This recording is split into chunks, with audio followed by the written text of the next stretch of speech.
Hi, I'm Gina. Hi, I'm Julia. This is Scenes from the Couch, and this is the last scene. End of the film festival. End of the Film Festival 2025. We're doing this every year.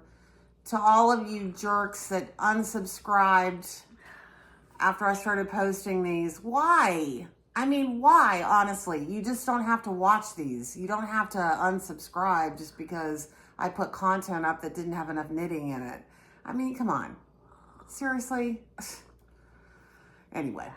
But thanks to everyone else that's either ignoring or just isn't watching, but is going to continue to, be a part of my life, and to the people that are watching and commenting, or watching, thank you, commenting, thank you. We're doing this every year, so take it or leave it. But, you don't need to leave it permanently. Okay. All right, so we watched our final movie last night, Fear and Loathing in Las Vegas. This was another cult classic, although I was having misgivings about cult classics by the end of this week, but it was good. I liked it. Didn't really understand it. It was a lot of chaos, but it was fun. Yeah, it was, they were constantly, Jonny Depp and, who was the guy, who was the other guy? Benicio del Toro, and then there was Ellen Barkin in it. There were a lot of cameos in there. It was fun. Not quite as many as I'd hoped. I mean, I don't think I recognized a lot of people in it, but... Johnny Depp, did we mention he's the star? Well, he's the star of the show. He plays Hunter S. Thompson. This is an autobiographical a movie about... I don't even know what it's about. I didn't read it, but it came out in 1998. I think it's set in the 70s. It looks like... And well, that wasn't filmed in the 70s. It came out in 1998. Right. Okay. You're saying the book came out in the 70s. The scenes they seem to be in the 70s. Dave, you're in this video, right? No. Fully. Like you're in between, your head is in between our heads. I'm just letting you know. It doesn't matter. I'm just letting you know that you're in it. Okay. So it's kind of a road trip or a hotel, Destruction, where they're going between LA and Las Vegas and back again, and taking a lot of drugs. That's the sum of it. A lot of tripping. And completely destroying their hotel rooms like I've never seen before. Yeah, it absolutely, like there was a moat in one of the hotel. They just destroyed it so much. It was just thick water everywhere, like maybe 10 inches deep, Yeah, and it's gray and things are floating in it, and there's bath scenes where they're in this brown water, and it's really gross and repulsive. And there's some disturbing aspects, and it definitely made me wonder if any of that happened to that degree, and how much it cost, and if they paid it, how they got in real life. Where did this guy's money come from? Yeah, there was not any kind of indication on where the money was coming from to be able to do all the things like rent the car, rent the convertibles, trash the hotel rooms. There was not really any. So the story was that the guy was, Johnny Depp's character was a reporter who was reporting on various things, like a convention of cops and some type of race, motorbike race, but that was just sort of the loose framework for every other thing that went on. That was just nonstop shenanigans. And Benicio del Toro was supposedly his lawyer. He was always saying, as your attorney, I advise you to drive at top speed down this highway, or as your attorney, we need to check into whatever. But he was taking as many drugs as the other guy. So I don't really know if he really was an attorney or if that was just kind of a shtick. Hard to say. But it was amusing. I didn't really do a whole lot of laughing out loud, but it was amusing, and it wasn't a downer like some of the other cult classics were. And the camera was, always moving kind of like this. And, you always had it tried to make you disoriented, just like what they were experiencing. So it was like somebody was, it was a sensation of swirling around like an amusement ride. Yeah, they did their best to make you kind of get a sense of what it's like to be high on unnumbered drugs, all at once. Mm-hmm. And so I liked it okay. I didn't like it as much as she did. I enjoyed it, but I mean, it was light. It was fun. It was just light. It wasn't deep. It wasn't something that we have to analyze or... Don't even try to go deep on this one. It's just impossible.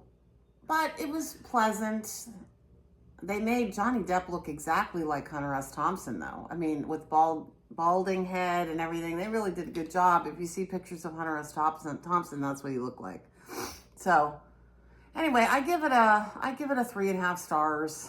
I give it a 3. Well, then I give it a 2.5 stars because you liked it more than I did. Our ratings don't have to be relative to each other. I'm thinking relative to all movies. I give it a 3, and relative to all movies. There are plenty of better movies out there. It wasn't bad. It wasn't good. It was pleasant. I'm glad I watched it. I'm glad I know what it's about. If I hear references to it, I'll understand what people are saying. I wouldn't watch it again, and I'm not going to spend any time reading more about it. No, it's not sticking with me. It's not on that level, but I'm glad I watched it. It's one of those things where it's part of the zeitgeist of the general movies that people have watched. I think probably a lot of people have watched this movie, and so, I like to be informed. Mm-hmm. Yeah. Okay. All right, well, then that's it. Then that's the end of the film festival. I hope you enjoyed it. Oh, we were gonna say what were our favorites and what were our okay. least favorites of the whole film festival. All right. So,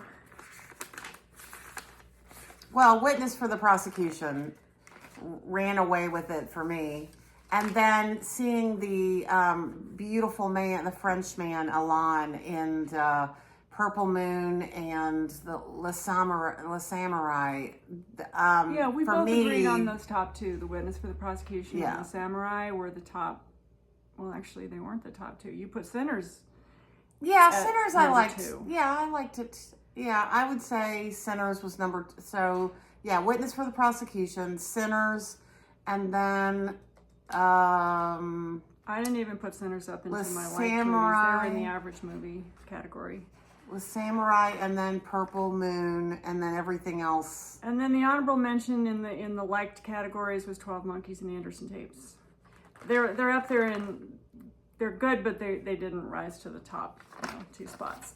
Now, the worst movies, the horrible Eraserhead. atrocious. Eraserhead. An easy number 1 spot, Eraserhead. It really is far above all the others in terms of horrific and terrible. Really, and I'd say it's the worst movie I've ever seen in my life, actually. I don't think I've seen a worse movie that was more disgusting and, just remember, if you liked repulsive. it, you were disturbed yourself and you need to go to therapy right away. And then for me, directly after Eraserhead was Train Spotting and then Mean Streets. And for her, the second worst was Kentucky Fried Movie and then Train Spotting. Kentucky Fried Movie was...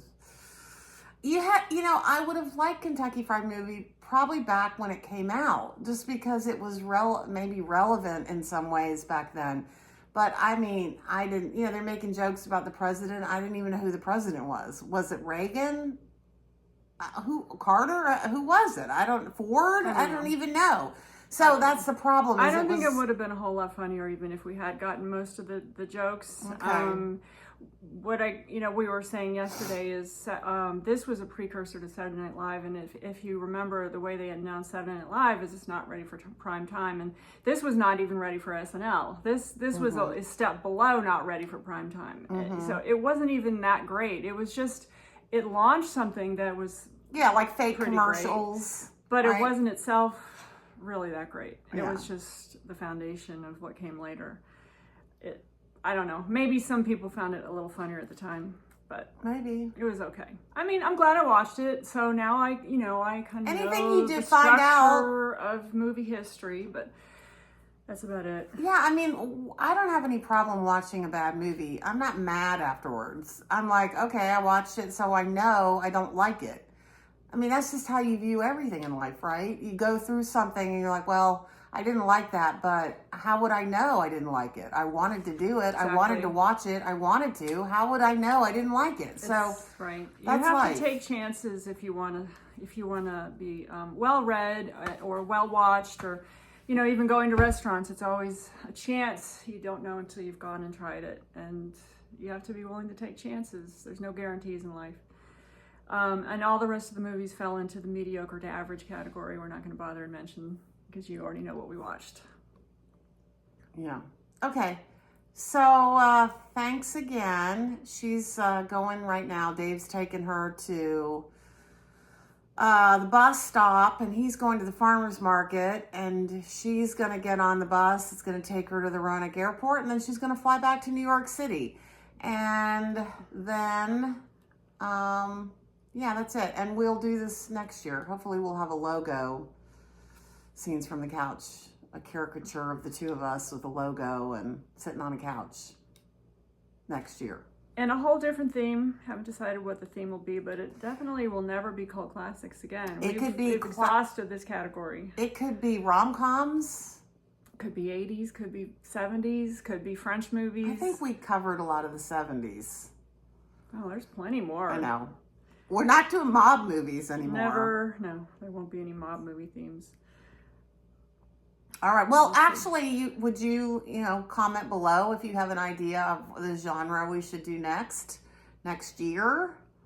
I'm probably going to be going up there to do it next time, so we sort of go back and forth and share the, you know what I'm saying. Okay. Anything else you want to say? No, that's it. Okay. This covers everything. Okay. Thank you for watching. Yeah, thanks for all your comments. I haven't seen them all yet, but I'm looking forward to reading them. I've enjoyed what I have read so far. Yeah. Okay. Take care. Bye. Bye.